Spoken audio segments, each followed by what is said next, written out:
The aroma of roasted turkey and cinnamon-spiced apples filled my home. Thanksgiving Day, my daughter, Ashley, had promised a big family gathering, a full house of 12. I'd spent weeks planning the menu, days shopping, and the entire morning cooking. By 2 o'clock, the table was set with my best china, sparkling crystal, and a centerpiece overflowing with autumn leaves and gourds. "It looks beautiful," Mom, Ashley said, breezing into the dining room with her fiancé, Julian. "But we're going to change things up a bit." My smile faltered. "Change things up?" I asked, a small knot tightening in my stomach. "Yeah," Julian chimed in, a little too cheerfully. "We've decided to have Thanksgiving at the country club this year. They have a buffet, a kids' club," and he paused, glancing at Ashley frankly. "It's just easier." Easier? I looked from Julian to Ashley, my daughter's eyes avoiding mine. "But everything's ready here," I stammered, gesturing to the laden table. "The turkey, the stuffing, the pies," Ashley sighed. "Mom, we appreciate the effort. We really do," she said, placing a hand on my arm, a gesture that felt more dismissive than comforting. "But it's just so much work for you, and we want you to relax and enjoy the holiday too." Relax, enjoy. My mind raced, trying to process this sudden change of plans. "So what about all this food?" I asked, my voice barely a whisper. "Oh, don't worry about that," Julian said with a wave of his hand. "We'll pack it up for you. Leftovers are always good." Leftovers. This wasn't leftovers. It was Thanksgiving dinner, a dinner I had lovingly prepared for 12.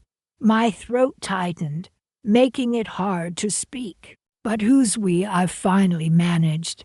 Ashley shifted uncomfortably. "Well, us, of course," she replied, as if it were the most obvious thing in the world. "We'll take it to the club. They're happy to add home-cooked dishes to their buffet." She offered a tight, strained smile. "Think of it as your contribution." My contribution. I felt a flush of anger rising in my cheeks. My contribution was meant to be hosting my family in my home, sharing a meal, creating memories, not donating leftovers to a country club buffet. Before I could respond, the front doorbell rang. It was the rest of Ashley's family, her sister, brother-in-law, their 2 children, and Julian's parents. A wave of forced cheerfulness swept through the room, as if my carefully orchestrated Thanksgiving hadn't just been hijacked. "Wow, Mom, this smells incredible," Ashley's sister exclaimed, her eyes scanning the table, not with appreciation, but with a calculating glance. "We're so glad you made all this. It'll be a big hit at the club." A big hit at the club. The phrase echoed in my mind, a hollow refrain of my misplaced efforts. I watched, numbly, as they began transferring the food from my dining table to disposable containers, chatting amongst themselves, their excitement palpable. They treated my home like a catering kitchen, me like the hired help. Not a word of genuine thanks. Not a moment of acknowledgement for the love and care I had poured into this meal. "All right, Mom, we're all set," Ashley announced, a stack of overflowing containers balanced precariously in her arms. "See you at the club later." She didn't wait for an answer. Already halfway out the door, her family trailing behind her, leaving a trail of discarded serving spoons and crumpled napkins in their wake. The front door slammed shut, leaving me standing alone in the silence of my empty dining room. The scent of roasted turkey, once so inviting, now hung heavy in the air, a mocking reminder of the feast that never was. I stared at the bare table, the 12 empty place settings, the centerpiece that now seemed absurdly extravagant. A wave of exhaustion washed over me, followed by a slow burn of anger. This wasn't the Thanksgiving I had envisioned. This wasn't family. This was something else entirely. And in that quiet, hollow space, a seed of resolve began to grow. I wouldn't let this go. This wasn't over, not by a long shot. I had a feeling this Thanksgiving would be one they would never forget. Not for the food, but for the lesson they were about to learn. A lesson about family, about gratitude, and about the price of taking things for granted. The crisp September air drifted through the open window, carrying the scent of fallen leaves and the distant hum of a lawnmower. Ashley, my daughter, sat perched on the edge of the antique sofa, sipping iced tea. "Mom," she began, a sugary sweetness coating her voice. "Julian and I were talking, and we were wondering, we were hoping you might consider hosting Thanksgiving at your place in Millbrook this year." I blinked, taken aback. Millbrook, my beautiful, spacious home, perfect for large gatherings. I'd envisioned spending a quiet Thanksgiving there myself, maybe inviting a few close friends. "Millbrook," I echoed, trying to keep my voice neutral. "Yes, darling," Ashley replied, her eyes wide and innocent. "It's just our apartment is so small, and with Julian's family coming," she trailed off, letting the implication hang in the air.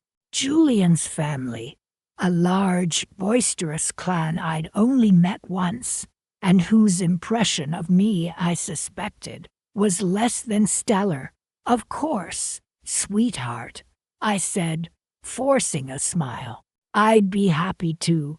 I could practically see the relief wash over Ashley's face. "Oh, Mom, you're the best," she exclaimed, leaping up to hug me. "Everyone will be so thrilled."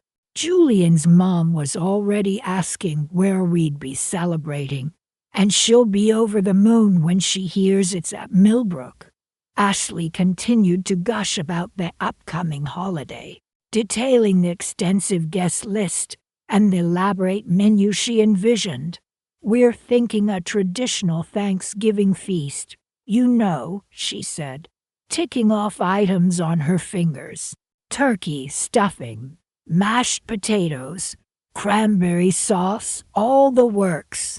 And pumpkin pie, of course. Julian's makes a mean pumpkin pie, but I'm sure yours is wonderful too."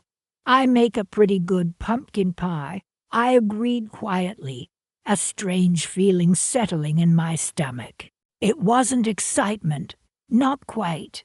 It felt more like resignation. As Ashley continued to plan the event, my role in it became increasingly clear. I wasn't being invited to Thanksgiving. I was being asked to host it, to provide the venue, the food, the atmosphere, and likely to foot the bill. I was to be the facilitator of their holiday cheer, a silent stagehand working behind the scenes. "And Mom," Ashley added casually, "we were thinking we could get the caterers you used for your birthday last year. They were fantastic. Remember?" I did remember. They were expensive, but the food was exquisite. "We'll just send you the invoice," Ashley continued, already pulling out her phone. "Is it still the same email address?" That's when I felt a flicker of something else, something cold and hard, deep within me. It wasn't anger, not yet. It was more like a quiet resolve, a seed of a plan taking root. Actually, sweetheart, I said, my voice smooth and even, I've decided to do things a bit differently this year. I'm going to handle all the cooking myself. Ashley's eyebrows shot up in surprise. Really? But it's so much work, Mom. Are you sure you want to do that? Absolutely, I replied, giving her a reassuring smile. I enjoy cooking, and besides, it wouldn't be Thanksgiving without a homemade meal. What I didn't tell Ashley was that this year, Thanksgiving would be a lesson about appreciation, about respect, and about the true cost of taking things for granted. I'd make it Thanksgiving they'd never forget.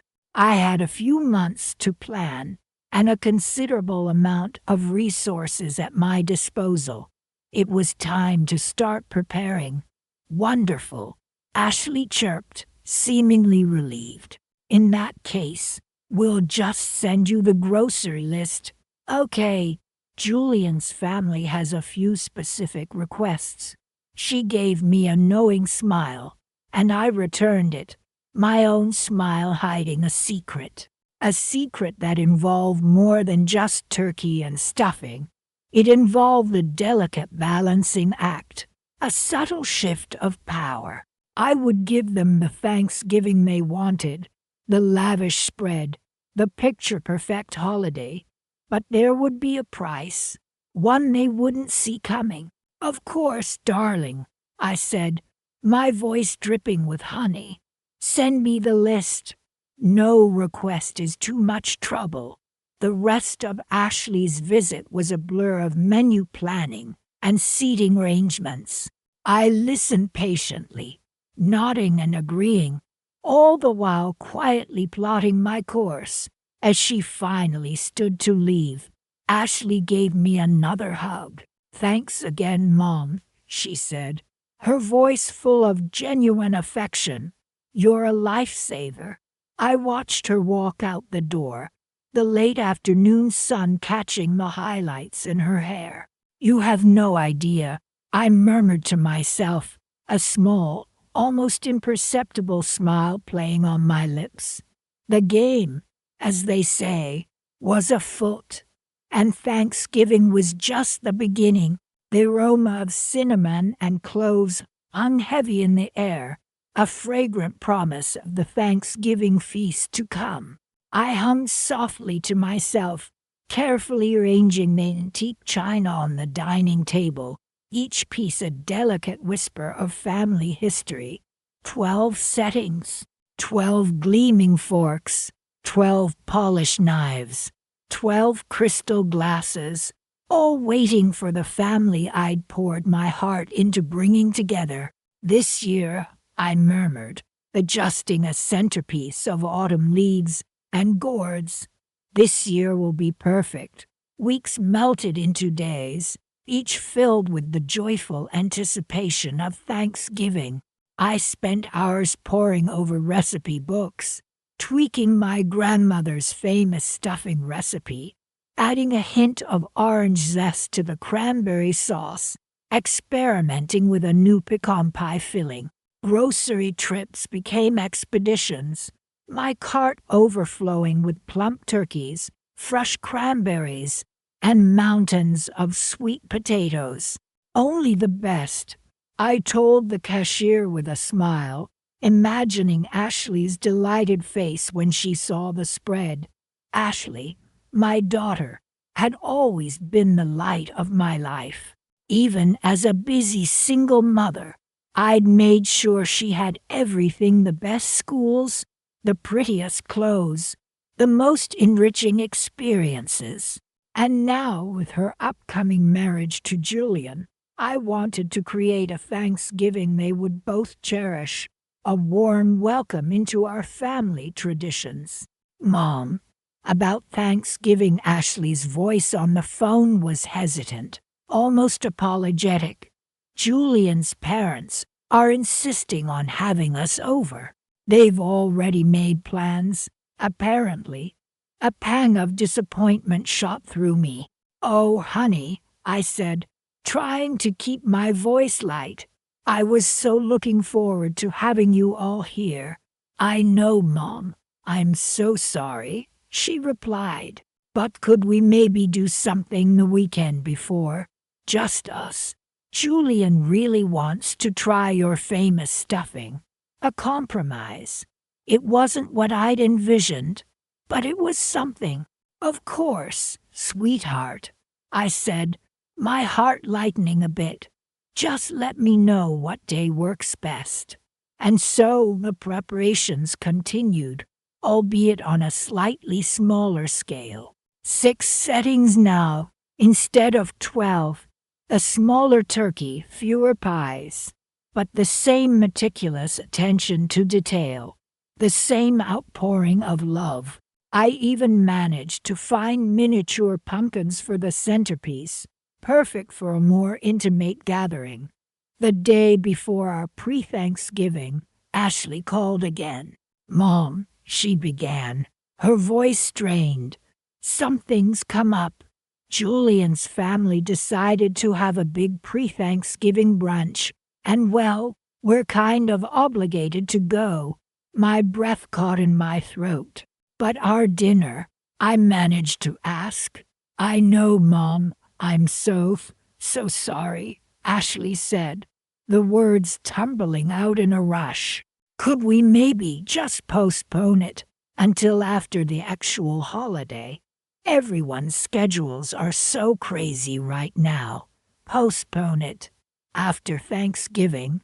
The thought felt like a cold hand squeezing my heart. All this preparation, all this anticipation for nothing. "Sure, honey," I said quietly, my voice barely a whisper. "Whatever works best for you."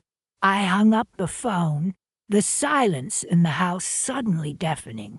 I stared at the table, the 6 gleaming settings mocking me with their unused elegance. The aroma of cinnamon and cloves, once so welcoming, now felt cloying, suffocating. The next few days passed in a blur of quiet resignation. I went through the motions, packing away the uneaten turkey, freezing the untouched pies, dismantling the carefully ranged centerpiece. Each action felt like a small act of mourning, a farewell to the Thanksgiving I'd dreamed of. Then, a week before Thanksgiving, Ashley called again. "Mom," she said, her voice bright and cheerful, "we've figured it out. We can do Thanksgiving at your place after all. Julian's parents are going away, and everyone else is free. So, are you still up for hosting?" A wave of weariness washed over me.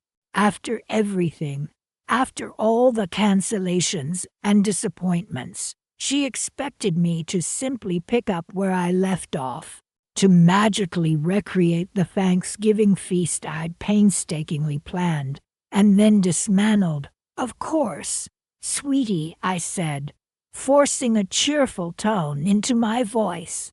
"Just let me know how many people to expect." A flicker of an idea, cold and hard, began to take shape in my mind. 12, Ashley replied. "The whole gang. And Mom, don't worry about the cost. We'll cover everything. Consider it our early wedding present to you," her words, meant to be generous, landed like a slap. "They'll cover everything."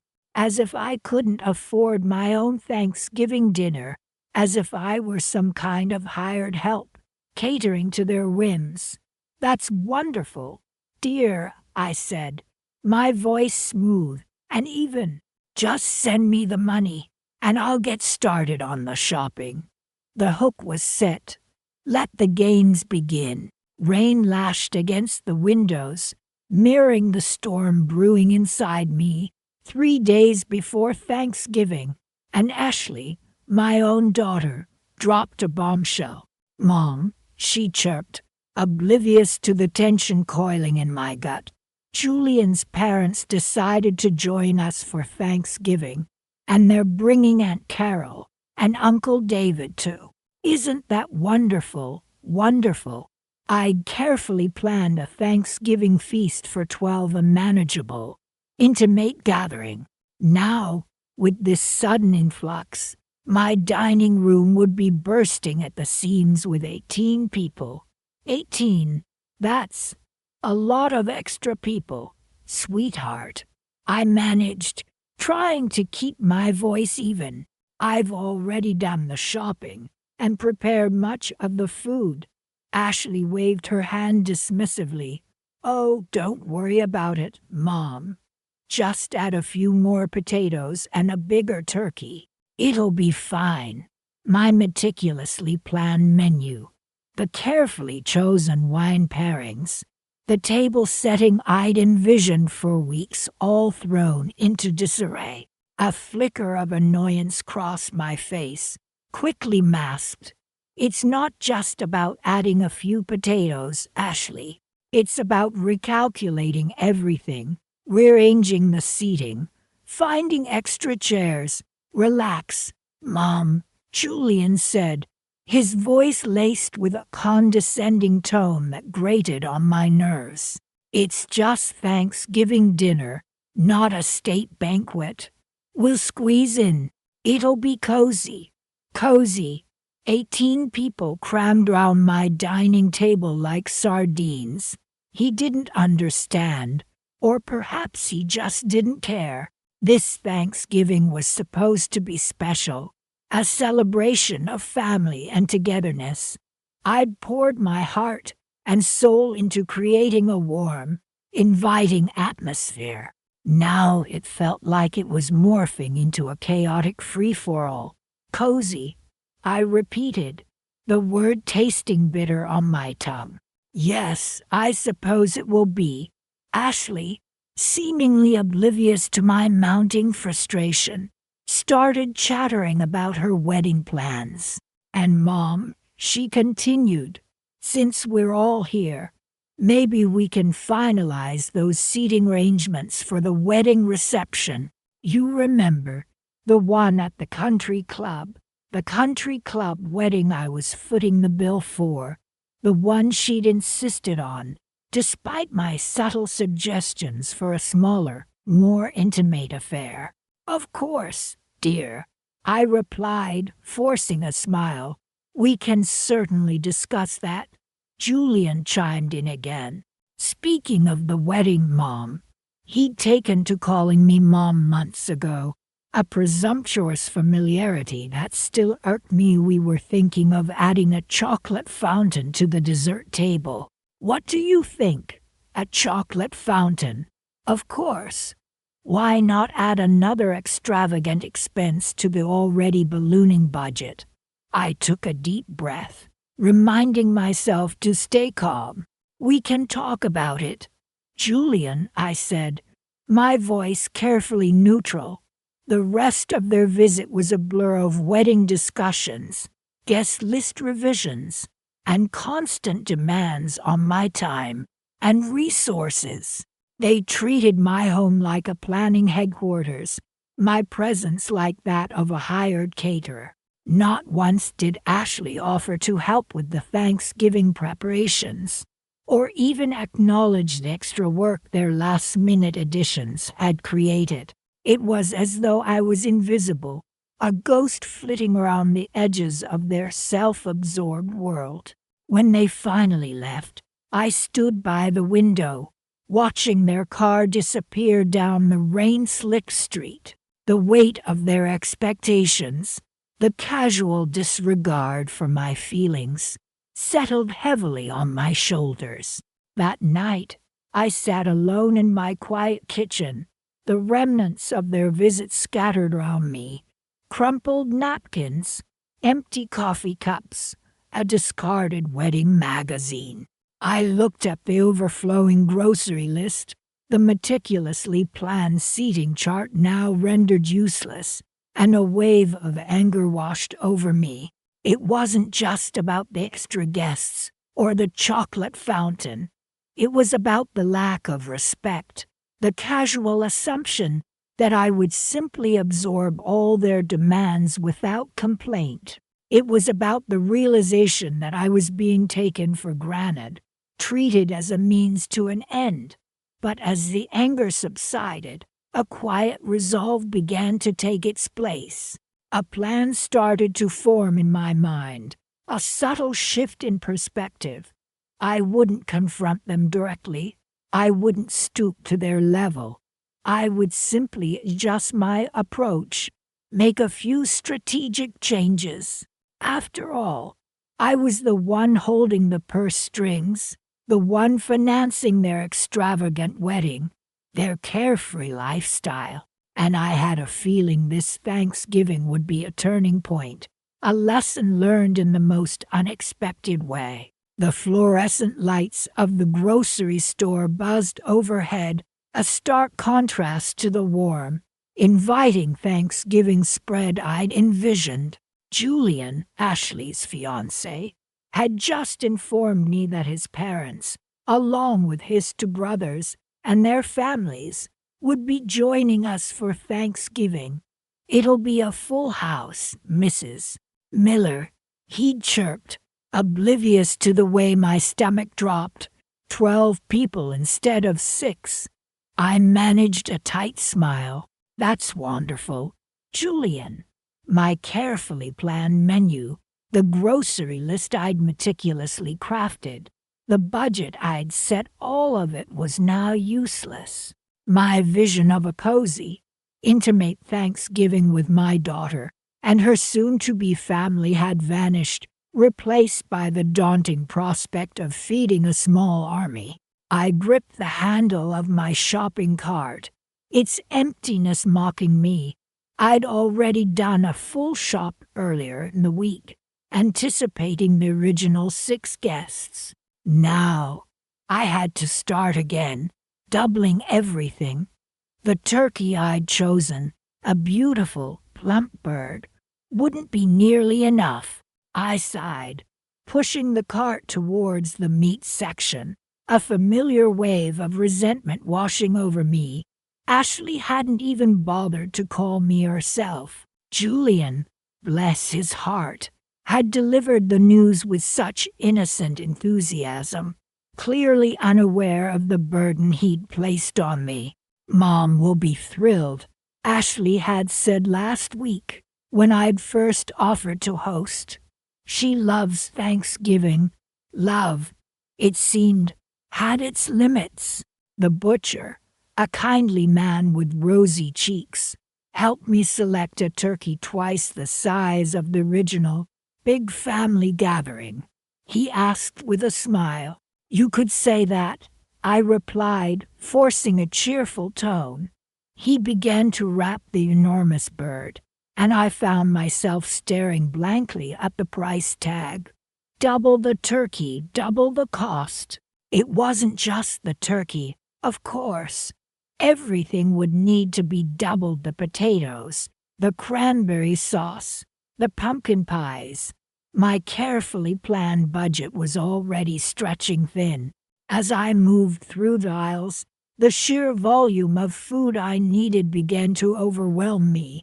2 extra bags of potatoes, another can of cranberry sauce, an extra package of dinner rolls.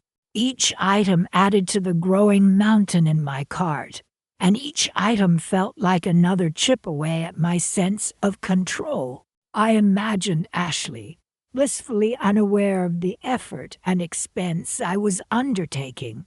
She'd probably be at the spa right now, getting a manicure, or perhaps shopping for a new outfit for the big day. The thought stung. I was working myself to the bone to create a perfect Thanksgiving for her, and she hadn't even offered to help, let alone contribute financially. "Need a hand with that, ma'am?" a young store employee asked, gesturing to my overflowing cart. "Oh, thank you," I said, grateful for the assistance. He helped me load the groceries onto the conveyor belt at the checkout, and I watched as the total climbed higher and higher. It was a staggering amount, far more than I'd anticipated. I paid, a quiet resolve hardening within me. This extravagance, this unnecessary burden, wouldn't go unnoticed. Loading the groceries into my car, the weight of the bags mirrored the weight in my heart. I felt a strange mix of exhaustion and anger. Exhaustion from the sheer physical effort of shopping for 12 people, and anger at the casual disregard Ashley and Julian had shown for my time and resources. They treated me as if I were their personal caterer, not the mother who had raised Ashley, nurtured her, supported her dreams. Driving home, I replayed Julian's cheerful announcement in my head. 12 people instead of 6. He'd said it so casually, so thoughtlessly. It struck me then, with a sudden clarity, that I had allowed myself to be taken advantage of. I'd allowed my desire to please my daughter to blind me to the blatant disrespect she was showing me. I gripped the steering wheel tighter, a new plan forming in my mind. I wouldn't confront her directly, not yet, but I would make sure that this Thanksgiving, and the ones to follow, would be very different. The seeds of a quiet, subtle revenge were sown, and I knew with a chilling certainty that they would blossom in due time. I just needed to decide how to cultivate them. There were, after all, several ways to carve a turkey, and even more ways to serve a slice of humble pie. The aroma of roasting turkey filled my kitchen, a comforting, familiar scent that usually signaled joy and family. But today, the warmth felt hollow. I glanced at the elaborate table setting for 12, the fine china and crystal gleaming under the soft morning light. 12 places, and yet I knew in my heart that only I would be sitting at this table later today. Another basting, I murmured to myself, trying to push away the gnawing unease. I ladled the pan juices over the golden brown bird, the rhythmic sizzle a temporary distraction. My phone buzzed on the counter. It was Ashley. "Mom, just confirming. We'll be there around 2, she said quickly, her voice already laced with the familiar impatience she reserved for me. "2 is perfect, sweetheart," I replied, forcing a cheerful tone. "Everything's almost ready. Julian's family is still coming, right?" A pause, then a slightly clipped, "Of course, Mom. Why wouldn't they be?" I chose to ignore the edge in her voice. "Just making sure, dear. Looking forward to seeing everyone." I hung up, the phone feeling heavy in my hand. This Thanksgiving was supposed to be special. I'd pulled out all the stops, the best china, the heirloom silver, a menu that would make any chef proud. I had even hired a local florist to create a stunning centerpiece, a cascade of autumn leaves and berries that mirrored the vibrant colors outside. I wanted to create a perfect, traditional Thanksgiving, a memory we could all cherish, a memory Ashley specifically requested. In fact, after complaining about last year's casual potluck, "Mom, this year, I want a real Thanksgiving, like you used to make when we were kids," she'd said, her voice full of a nostalgic longing I hadn't heard in years. So I'd thrown myself into the preparations, happily spending hours in the kitchen, poring over old recipe books, and meticulously planning every detail. Now, the irony wasn't lost on me. Ashley wanted the real Thanksgiving, but she didn't want the real me. I was merely the facilitator, the invisible hand behind the feast, not the cherished mother at the head of the table. As I arranged the cranberry sauce in a delicate crystal bowl, I remembered a Thanksgiving from years ago, when Ashley was just a little girl. She'd insisted on helping me set the table, carefully placing each napkin and utensil, her small hands struggling with the heavy silverware. "Mommy, this is the best Thanksgiving ever," she'd exclaimed, her eyes shining with excitement. That genuine joy, that unconditional love, where had it gone? Pushing aside the bittersweet memories, I focused on the task at hand. The sweet potatoes were glazed to perfection, the pumpkin pies cooling on the windowsill. I arranged a platter of artisanal cheeses and crackers, remembering Julian's fondness for gourmet snacks. Everything had to be perfect, even if it was all for show, even if I was just playing the role of caterer in my own home. I checked the clock. Noon. 2 hours to go. I took a deep breath, steeling myself for the charade to come. I spent the next hour adding the finishing touches, polishing the silver, arranging the napkins in elaborate folds, lighting scented candles to create a warm, inviting atmosphere. I even put on a new dress, a simple but elegant burgundy number I'd been saving for a special occasion. I wanted to look my best, even if no one would notice. As I looked at myself in the mirror, I saw a flicker of the confident, vibrant woman I used to be. Before years of Ashley's subtle dismissals had chipped away at my self-worth, a spark of defiance ignited within me. I wouldn't let her steal this day from me. I would play my part, be the gracious hostess, but I would also remember this Thanksgiving, not for the slight, but for the lesson it taught me. The doorbell rang precisely at 2. "They're here," I whispered to myself, my heart pounding in my chest. I took one last look at the table, at the empty chairs waiting to be filled, and walked towards the door, a calm, almost serene smile fixed on my face. I greeted Ashley and Julian with a warm hug, ignoring the perfunctory nature of their embraces. Julian's parents, Mr. and Mrs. Thompson, followed close behind, their faces beaming with anticipation. "Phyllis, darling, the house smells divine," Mrs. Thompson exclaimed, her voice full of genuine warmth. "Thank you. It's so good to see you," I replied, genuinely pleased to see them. They were always so kind and respectful, a stark contrast to their son and my daughter.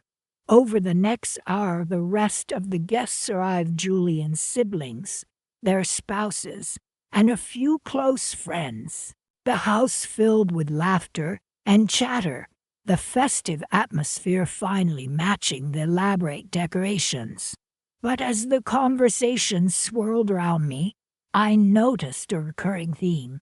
Ashley was regaling everyone with tales of the amazing Thanksgiving dinner she'd organized, meticulously describing the menu, the decorations, even the flowers she'd discovered. Each anecdote was punctuated with subtle digs at my supposed incompetence, veiled under a veneer of playful banter. "Mom, can you believe I actually managed to find fresh cranberries? You know how hard those are to come by," she'd say, her voice dripping with feigned exasperation. Or Mom insisted on using her old china, but I managed to convince her to let me borrow these beautiful plates from a friend. I listened, my smile never faltering, my heart growing colder with each passing comment. This wasn't just about the Thanksgiving dinner. It was about control, about Ashley asserting her dominance, about diminishing me in front of her new family. And the worst part was, they were buying it. They were looking at me with a mixture of pity and amusement, as if I were a harmless, slightly dotty old woman who needed to be managed. They had no idea that every detail, every expense, every ounce of effort that had gone into this elaborate feast had come from me, not from Ashley. They had no idea that the very house they were standing in, the very roof over their heads, was mine, and that was exactly how I wanted it. As the afternoon wore on, the charade continued. I served the food, refilled the drinks, cleared the plates, all the while playing the role of the grateful hostess. "Mom, you've really outdone yourself," Julian said, his voice laced with condescension. "It's almost like you hired a professional caterer." He winked at Ashley, and they shared a knowing smile. That was the moment I decided to put my plan into action. I excused myself from the table, feigning a sudden headache. "I'm just going to lie down for a bit," I said, my voice trembling slightly. "Ashley, darling, you can take over, can't you, Ashley?" Caught off guard, stammered. Sure, Mom. Of course." I retreated to my bedroom, leaving them to enjoy the fruits of my labor. I closed my eyes, picturing the scene unfolding downstairs, Ashley struggling to carve the turkey, Julian's family looking on in bewildered amusement, the carefully constructed illusion of her perfect Thanksgiving crumbling before their eyes. A slow smile spread across my face. This was just the beginning. The real revenge, the truly satisfying part, was yet to come, and it would be served cold, just like the leftover turkey they'd be taking home, unknowingly, to a house they soon wouldn't be able to afford.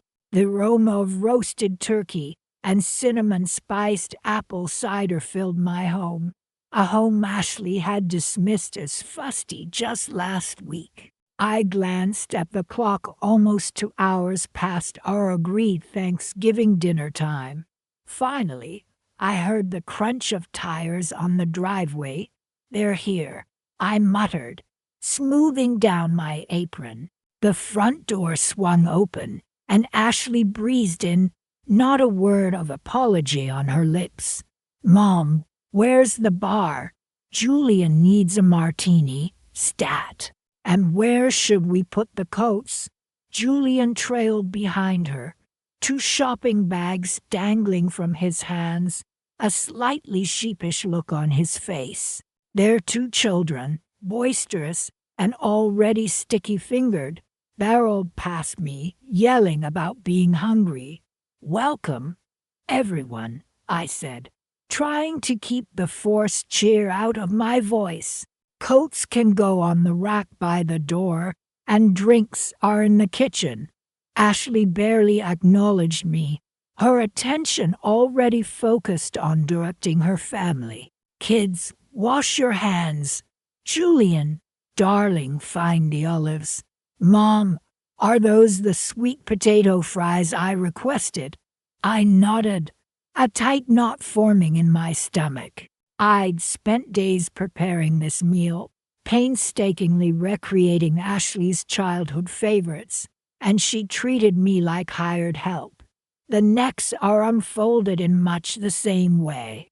I ferried dishes to and from the table, refilled drinks, and soothed squabbling children, all while Ashley held court, regaling everyone with stories of her latest shopping spree. "And you won't believe it," she exclaimed, waving a fork laden with stuffing. "I got this incredible deal on a designer handbag. It was practically a steal." Julian chuckled indulgently, while I quietly cleared a spilled glass of cranberry sauce. "Mom, is there more gravy?" Ashley asked, not even bothering to look up. "And could you warm up the rolls? They're getting cold." "Of course, dear," I replied, my voice even. I retreated to the kitchen, the clatter and laughter from the dining room a stark contrast to the quiet hum of the oven. I busied myself with the gravy and rolls, my mind racing. This wasn't how I'd envisioned Thanksgiving. This wasn't family. This was a transaction. Ashley was treating me not as her mother, but as a caterer, a servant, and something in me finally snapped. I'd spent years enabling her behavior, bailing her out of financial scrapes, catering to her every whim. But not anymore. I returned to the dining room with the warm rolls and extra gravy, forcing a smile. "Anything else, everyone?" I asked, surveying the table laden with half-eaten dishes. Ashley, mid-sentence about some social event, waved a dismissive hand. "We're good for now, Mom. Just keep an eye on the kids.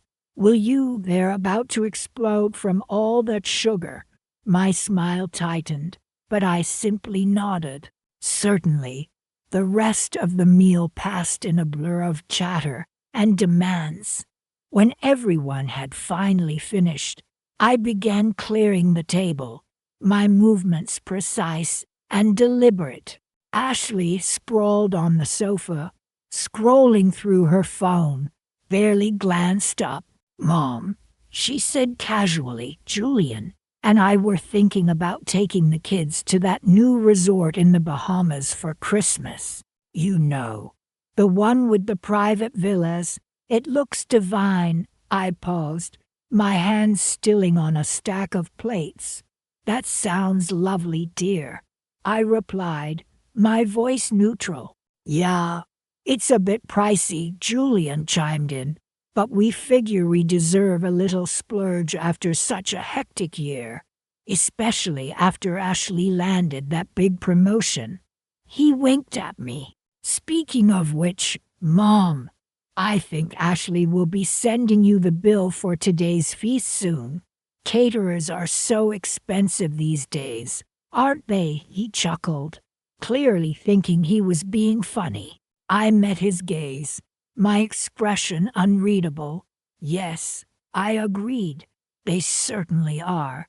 I finished clearing the table, my mind working furiously. The Bahamas, a new car, designer handbags. Ashley had been living beyond her means for years, relying on my quiet financial support to maintain her extravagant lifestyle. She hadn't landed a promotion. She hadn't even bothered to look for a job since her last venture collapsed, a venture I discreetly funded. She assumed I would continue to foot the bill, as always.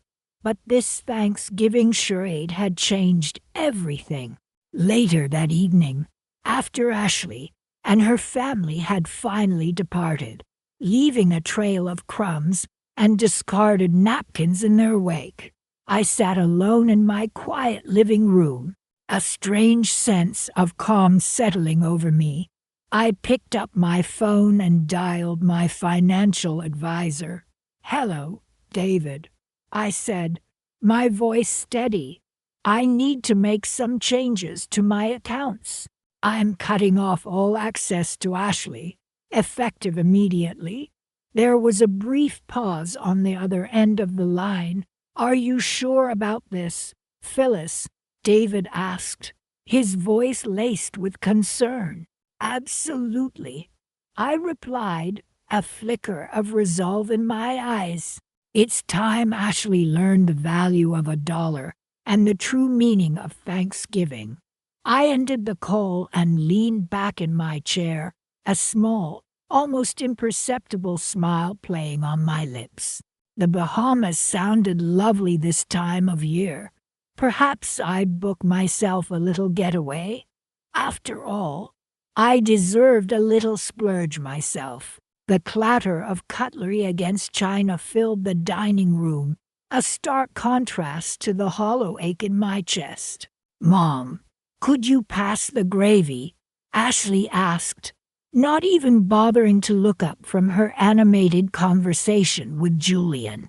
I slid the gravy boat down the table, my hand brushing against a centerpiece of autumn leaves I'd spent hours arranging. It seemed my efforts, like myself, were simply part of the background noise of their celebration. They were all so engrossed in their own little worlds, oblivious to the fact that I was the one who had orchestrated this entire feast. I was the one who had shopped, cooked, decorated, and yet, here I was, feeling like an invisible ghost in my own home. "This stuffing is incredible, Phyllis," Julian's father, Richard, boomed, a rare moment of acknowledgement. "You really outdid yourself."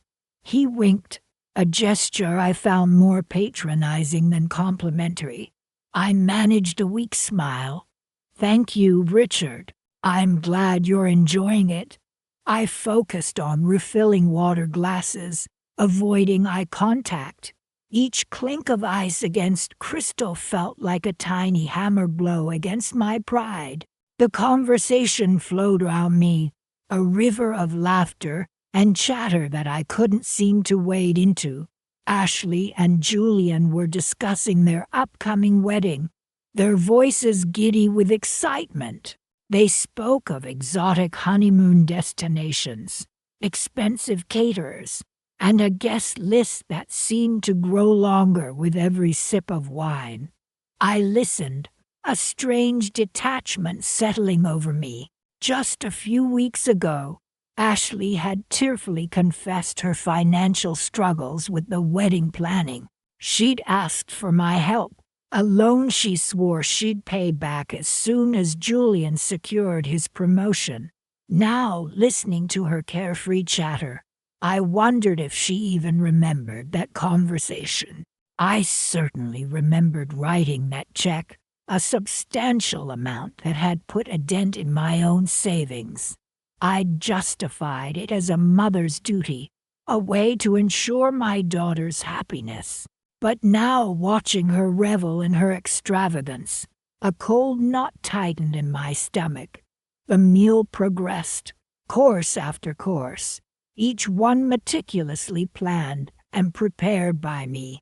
I watched them devour the roasted turkey, the creamy mashed potatoes, the sweet potato casserole with its pecan crumble topping all my specialties. Yet, no one, not even Ashley, bothered to ask for the recipes. It was as if they assumed this feast had magically appeared on the table, a product of their own entitlement rather than my labor. "Mom, are there any more dinner rolls?" Ashley asked, her voice bordering on impatience. "These are delicious." She gestured vaguely toward her empty bread plate. "Of course, dear," I rose, my knees stiff from sitting so long, and retrieved the basket of warm rolls from the kitchen. As I placed it on the table, I noticed the credit card receipt peeking out from beneath Ashley's purse. It was from the upscale grocery store where I'd done all the shopping for Thanksgiving. The total was staggering, enough to make my head spin. And yet, there it was, under Ashley's purse, as if she were the one who had footed the bill. I felt a surge of anger, hot and sharp, coursing through my veins. It was one thing to be overlooked, to be treated as an invisible servant in my own home, but to have my generosity taken for granted, to have my financial contribution erased, that was a different level of disrespect. A slow, quiet resolve began to solidify within me. This wasn't just about a Thanksgiving dinner. This was about years of subtle slights, of unspoken expectations, of a daughter who seemed to view me more as a resource than a parent. I looked at Ashley, her face flushed with wine and laughter, and a plan began to form in my mind, a plan as meticulously crafted as the Thanksgiving dinner she was so casually enjoying. I excused myself to the kitchen, feigning the need to refill the coffee pot. Once inside, I leaned against the counter, taking a deep breath to steady my nerves. I pulled out my phone and opened my banking app. My fingers hovered over the screen, a strange mixture of apprehension and satisfaction washing over me. With a few quick taps, I transferred a significant sum of money from my checking account to a separate, newly created account. It was a sum large enough to make a difference, large enough to send a message. Then, with another deep breath, I made the final, decisive move. I navigated to the account linked to Ashley's debit card, the one I'd been generously supplementing for months, and I closed it. Just like that, closed. The money I'd transferred was now safely tucked away, inaccessible to her. Let her pay for that lavish wedding herself. Let her learn the value of $1, the hard way. I returned to the dining room, a subtle smile playing on my lips.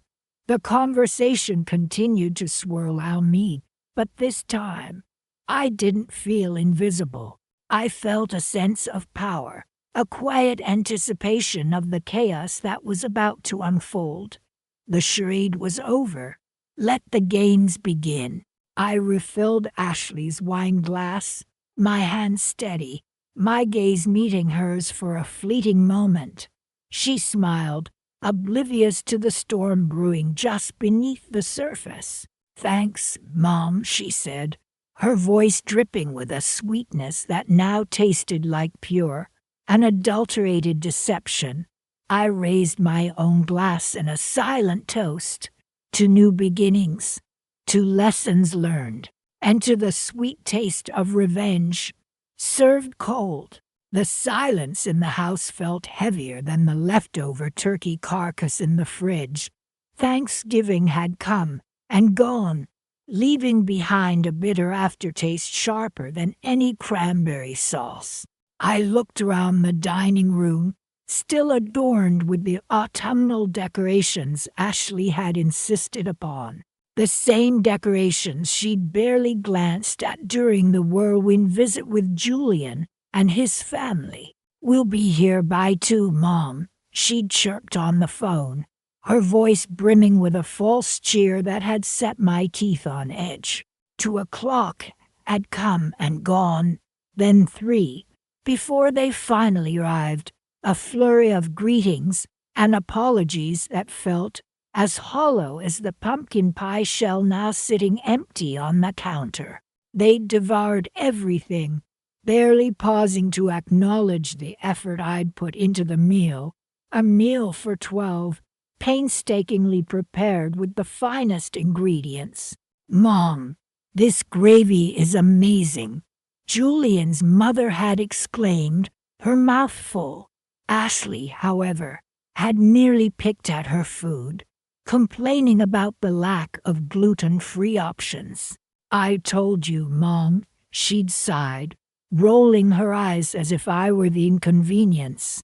"Julian's family is very particular. They'd swept out as quickly as they'd arrived, leaving me to clear the wreckage of what was supposed to be a joyous family Thanksgiving. Now, as I stared at the stack of unpaid bills on the kitchen counter, a cold resolve settled over me. Among them was the hefty bill from the caterer I'd hired to supplement my own cooking, a secret I'd kept from Ashley, letting her believe I'd slaved away in the kitchen all day. I picked up my phone and dialed the number of my financial advisor, David. I said, my voice steadier than I expected, "I need to make some changes to my daughter's accounts." He hesitated. "Mrs.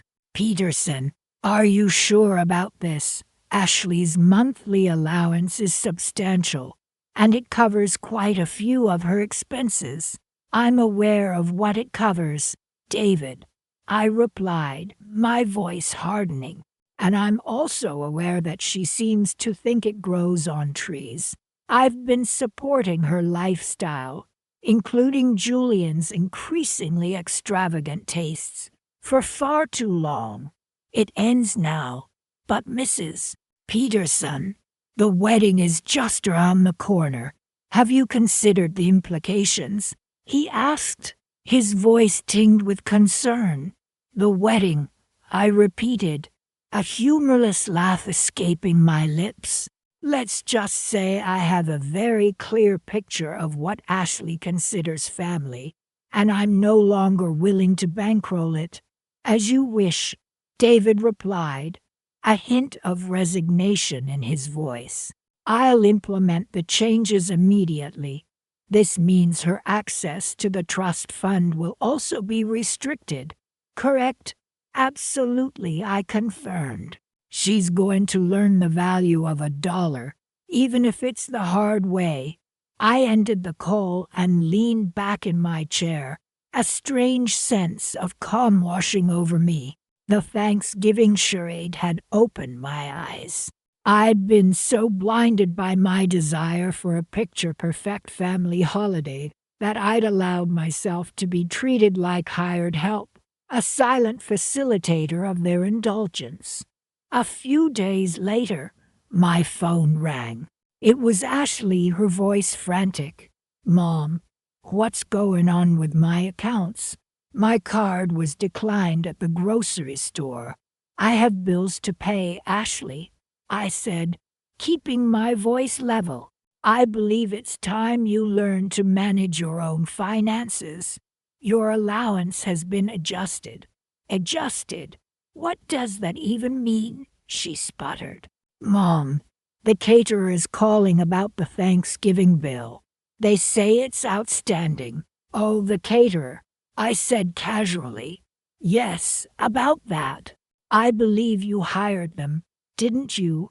I certainly didn't. Silence. Then a small, choked sound. You knew, she whispered. Ashley, darling, I said, my voice softening just a fraction. I cooked the entire Thanksgiving dinner myself. The caterer simply provided a few supplements. I was curious to see how long it would take you to notice. More silence. Then, but the bill, it's over $5,000. Yes, it is, I agreed. A small price to pay for a valuable lesson. Wouldn't you say? Consider it a Thanksgiving gift, of sorts. The line went dead. I placed the phone back on the counter, a small smile playing on my lips. The house was still quiet, but the silence no longer felt heavy. It felt liberating. I had a feeling this was just the first course. The real feast was yet to come. My phone buzzed, a text from Ashley. Mom, we need to talk. This is about Thanksgiving and the bills. A small smile played on my lips. This was it, the moment I'd been waiting for. I replied simply, come over whenever you're free. I poured myself a cup of tea, the warm porcelain grounding me as I waited for their arrival. Ashley and Julian looked flustered as they walked in, a stack of envelopes clutched in Ashley's hand. Mom, she began, her voice tight. I don't understand these bills. The caterer, the florist, the rental company all say we haven't paid. But I used the account you set up for the wedding. I took a slow sip of tea, letting the silence hang heavy in the air. Ashley, I said finally, setting down the cup. What wedding account? She blinked at me, confusion clouding her features. The one y'all gave us. For the wedding expenses, she stammered, gesturing vaguely with the bills. Darling, I said, my voice gentle, I haven't given you any money for the wedding yet. We agreed you and Julian would handle the finances yourselves. Her jaw dropped. But at the Thanksgiving dinner, all of that it came to over $5,000. I thought he thought you were paying for it as a gift. The blood drained from her face. Julian looked equally shocked. his eyes darting between Ashley and me. He opened his mouth to speak, but Ashley cut him off. You mean you didn't pay for any of it?"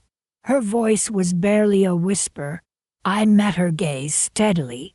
"No, sweetheart, I didn't." I watched as the realization of what this meant slowly dawned on her. The lavish Thanksgiving dinner, the one she'd bragged about to all her friends, the one she'd assumed was a gift from her generous mother, she had actually paid for it herself, with money she didn't have. "Butho, I used the debit card, the one you gave me." She held it up, shaking slightly. "This one." I took the card from her and examined it. "Ashley, this is a prepaid debit card. I loaded it with $5,000, specifically for the Thanksgiving dinner." "I told you that. Remember?" I recalled that conversation clearly, explaining to her how I wanted to cover the costs for a truly special Thanksgiving. She, of course, had barely been listening, more concerned with the guest list and the table settings. "Don't remember," she mumbled, her face burning crimson. Julian cleared his throat. "Mrs. Phyllis," he began, "we apologize. We clearly misunderstood. We thought, well, we assumed." He trailed off, unable to finish the sentence. "You assumed I would foot the bill for a lavish Thanksgiving feast, even after you left me alone at the table to eat a cold plate of leftovers?" I asked quietly. The silence that followed was thick with unspoken words, regrets hanging heavy in the air. Ashley's eyes welled up with tears. "Mom, I am so sorry. I washerable. I took you for granted. I didn't appreciate all the effort you put in." "I know, Ashley," I said softly. This wasn't about rubbing her nose in her mistake. It was about a lesson learned, a boundary set. The dinner, the house, everything I've provided. It's not an entitlement. It's a gift, and gifts should be appreciated. I picked up the stack of unpaid bills from the coffee table. "Now," I said, my voice regaining its firmness, "let's talk about how you're going to handle these. And then, perhaps, we can talk about the wedding." I watched as Ashley and Julian, humbled and contrite, began to discuss their finances, the reality of their situation finally sinking in. I had given Ashley a harsh lesson, but a necessary one. She had learned the value of $1, and more importantly, the value of family. And for me, that was worth more than any lavish Thanksgiving dinner. The silence that filled the room wasn't uncomfortable anymore. It was the quiet understanding that followed a storm, the promise of a new beginning. And as I watched them, I knew that this Thanksgiving, though disastrous, had ultimately brought us closer than ever before. Or so I thought, because the real storm, as I would soon discover, was yet to come.